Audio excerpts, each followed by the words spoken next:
dans le prochain épisode d'Ici tout commence. Tandis que la police enquête sur l'accident de Stéphane, Charlène et Anaïs enterrent la hache de guerre. En parallèle, Florence et Léna complotent contre Solal. Attention, les paragraphes qui suivent contiennent des spoilers sur l'épisode d'Ici tout commence diffusé demain soir sur TF1. Si vous ne voulez rien savoir, ne lisez pas ce qui suit. Mardi 8 mars dans Ici tout commence. La police enquête sur l'accident de Stéphane et Lionel. Zoé et Inès sont au chevet de leur père qui a été hospitalisé après que les pompiers l'ont retrouvé inconscient sur une route déserte des Marais Salants. Le lieutenant Julia Massot, la mère d'Eliott, débarque peu après dans la chambre de Stéphane pour lui poser quelques questions mais ce dernier n'a aucun souvenir de son accident.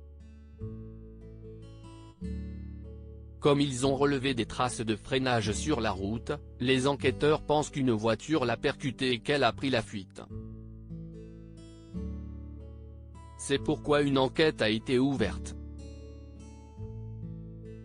Plus tard, le médecin en charge de Stéphane apprend à Lionel qu'il souhaite garder son père 2 jours de plus en observation. En effet, le père de famille se plaint de violentes migraines et présente des troubles cognitifs.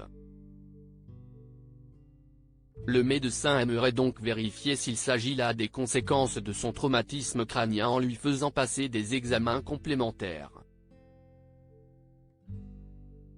Afin de s'occuper de ses sœurs, Lionel décide de s'installer chez son père le temps qu'il rentre.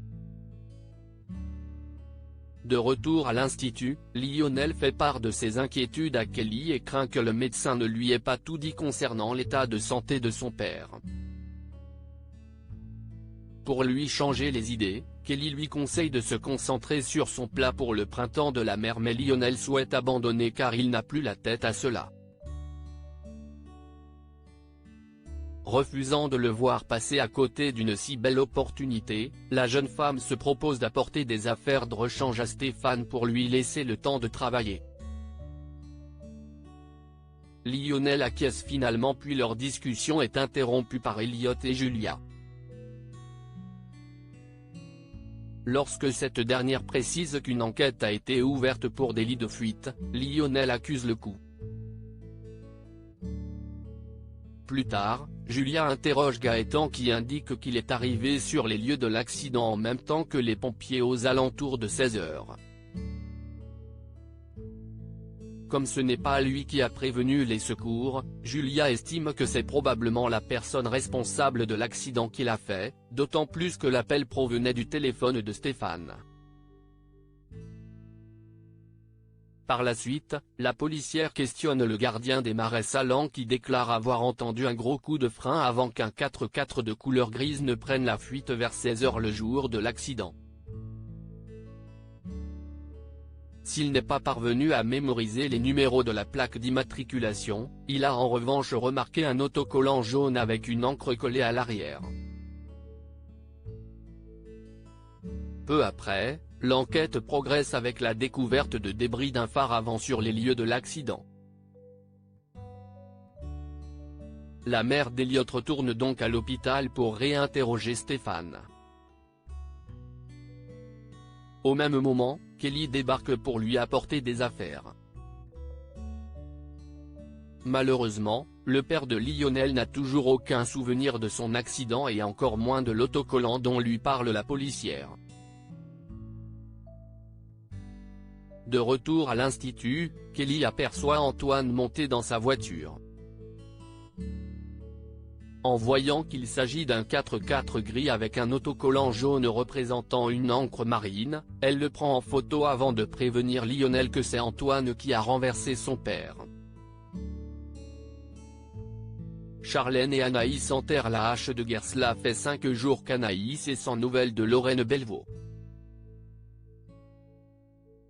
Tandis qu'elle craint de perdre sa place au Sybarite, Lisandro pense qu'il est encore trop tôt pour le savoir et se dit certain que la recruteuse finira par la rappeler. Charlène, qui les entend parler, lui lance qu'elle ne mérite pas de perdre son poste puisqu'elle n'a rien à voir dans l'agression de son père.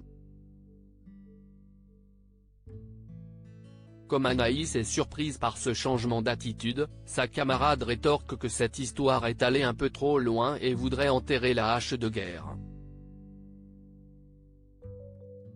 Une idée qui plaît beaucoup à Lisandro, qui propose immédiatement d'organiser une fête dans un café pour marquer le coup et créer une cohésion de groupe. Le soir venu, élèves et professeurs se retrouvent autour d'un buffet avec des plats originaux ainsi que leurs adaptations végétariennes. Lorraine Belvaux, qui a été invitée par Lisandro, débarque au café et annonce à Anaïs que le poste du Sybarite est à elle si elle le souhaite. Heureuse, Anaïs la remercie puis assure qu'elle ne le regrettera pas.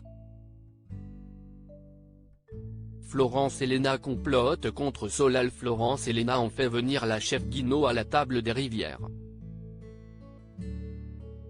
En effet, Florence désire créer un événement autour d'un chef exceptionnel pour donner un coup de projecteur au restaurant.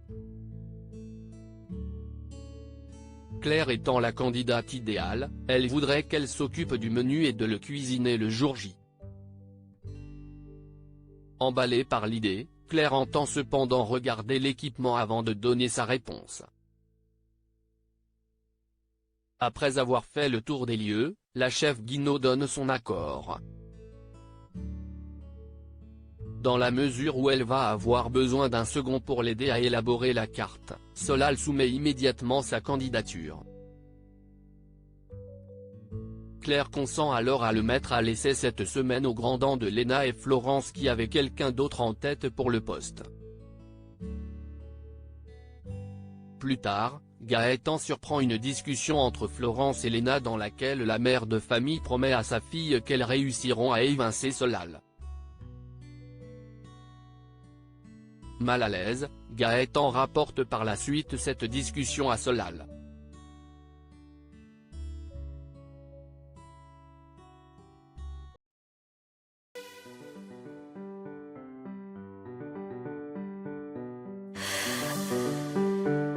나